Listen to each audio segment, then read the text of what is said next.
Alright, what's up guys? Welcome back to another No Rest for the Wicked video here. First off, if you don't mind hitting that subscribe button, really appreciate it. Helps me out. We hit 1,000 subs recently, and now we're going to go for 2,000.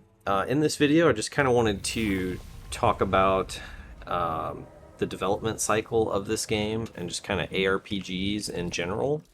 So, I mean, here we have Moon Studio, which is a much smaller studio. Oh, need to switch up. It seems like it always resets my my food. Oh crap.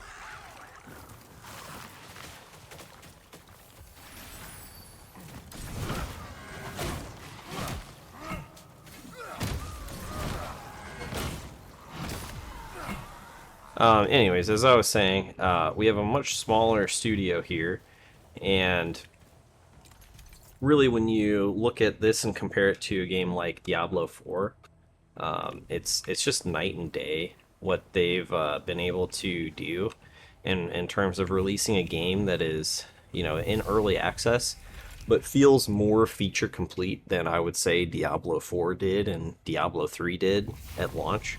So, you know, hats off to the team over at Moon Studios. I've been listening to, you know, and reading some developer interviews, and you know, one of the things that just kind of struck me is the lead developer. You know, I don't recall his name, but what he said that I thought was just very interesting is, you know, he was telling the team, like, hey, I want to add in crafting, I want to add in gathering, I want to add in player housing. You know, just all of these additional features that, you know, that in this game make it feel so much like better to play with it in the game. Like picturing this game without those things, it'd still be a good, interesting game, but having it in there, like when I first was like gathering resources, I was like, wow, I can't believe they took the time to add this stuff into the game, you know, because they could easily get away with cutting that content and not doing it, and it would save them a ton of, you know, resources, just money, man hours, and for them to take the time to add it into the game. You know, one of the things he said was like his team was telling him, no, we can't do that, there's not enough time, we don't have the resources, we don't have the manpower to do that and, you know, release this game in a reasonable amount of time. And he said, you know, well, too bad, like, I want it in the game, like, figure it out, basically.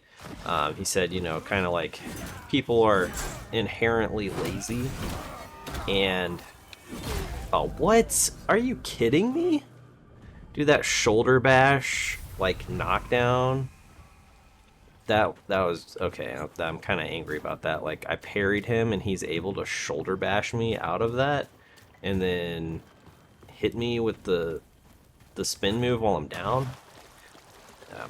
Not very thrilled, not very happy with how that just happened. All right, I don't know. Can I fight this thing in the water?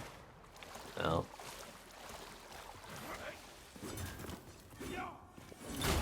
Ooh. That hurts. Oh my gosh. Dude's got some poise. Poise for the boys. Oh.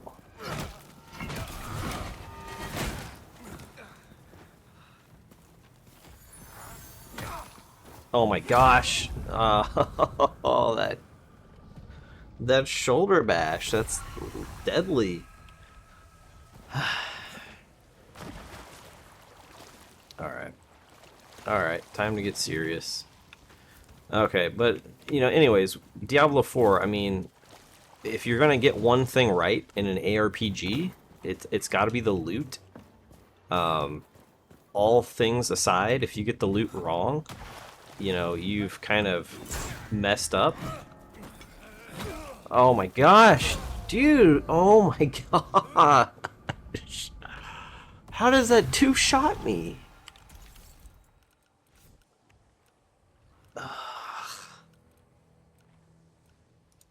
I feel like was I tankier with my crappier gear that gave me like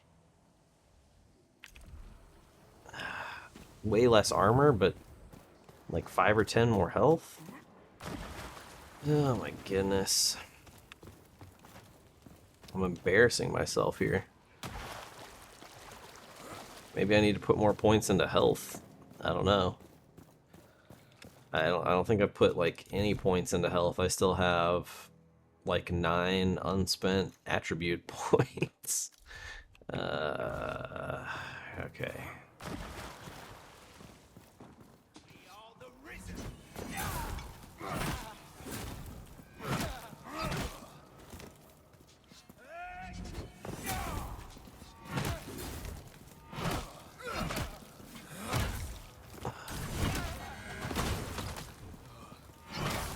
There we go, finally. Die to this freaking idiot.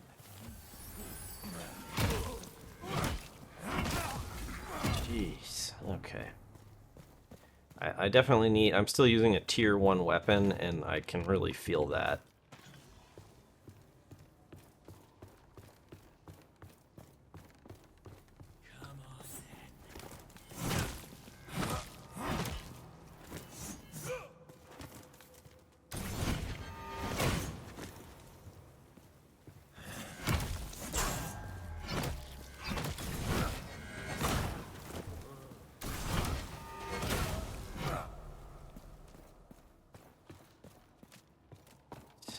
Okay.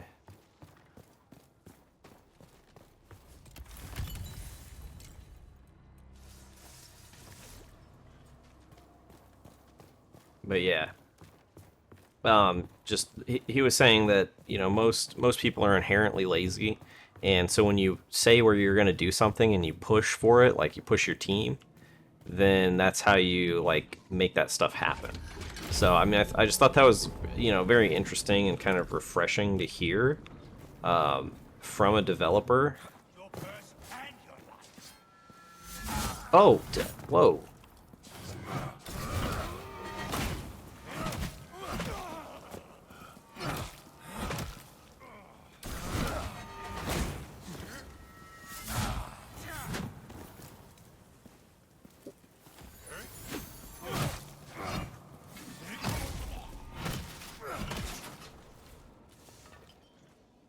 You know, having worked in management myself, not in a game company, but just that's very true that, you know, most people don't really want to push themselves very hard, and a lot of things that are doable but require, you know, pushing yourself, pushing your team harder than they, you know, typically would like to, you know, push themselves.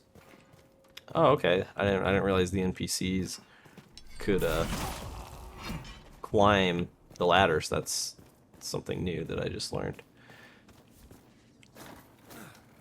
So I wonder what... Oh, did I just flood that down there?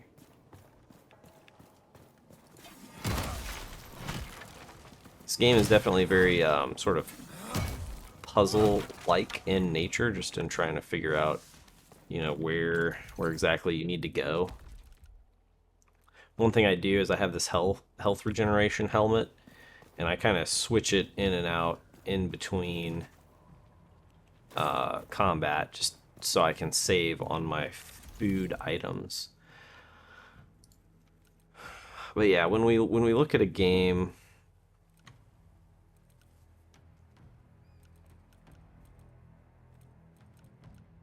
I kind of think I should put some points into life.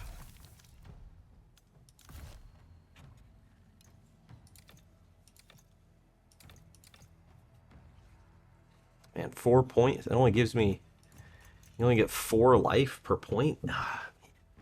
It really seems like a waste. I'm gonna hang off for a little bit longer.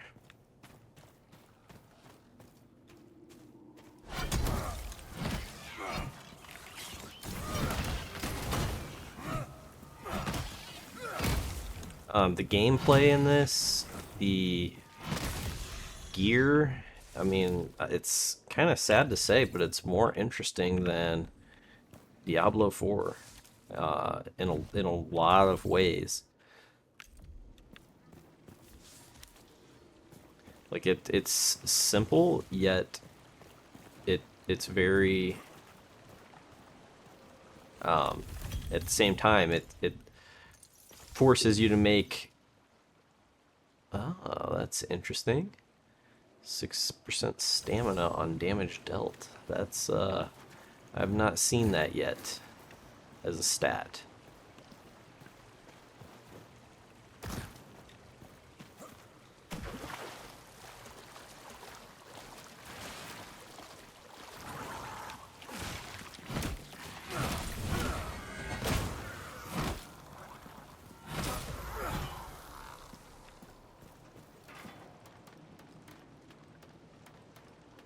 These guys are dangerous.